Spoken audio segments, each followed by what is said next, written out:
This is Tom Harton, Polar Tech Teacher 2009 on the Bering Sea Seabird Ecology Project, St. Paul Island, Alaska. And I'm sitting on a base of a cliff overlooking the Murre colony at Zapadny Point. Beautiful spot just above the Bering Sea. I'm actually roped in because I'm pretty high up right here. Great numbers of common murres and thick-billed murres nesting on the cliff and just flying all around. What I've been doing is watching the birds as they've been feeding their offspring and making a record for each of the about a dozen or so birds that we're tracking here at this particular spot.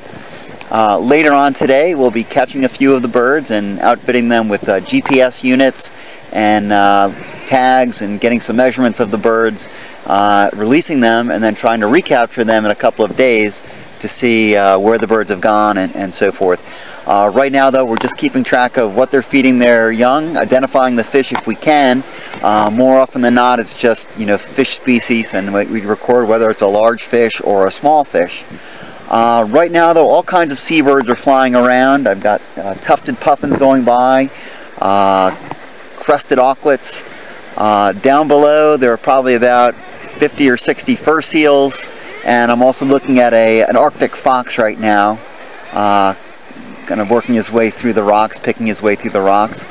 The sounds you may be hearing in the background are some of the murres. They every time a murre comes in, there's a cat call of sounds that come out when they bring in a fish or when they just visit the colony. They all kind of chuckle and chatter at one another as they do that. It's a cloudy day today, a little bit overcast. It's clouding up a bit more as the hours go on. I've been out here now for about 5 hours, coming up on about 5 hours, getting ready to wrap up my shift.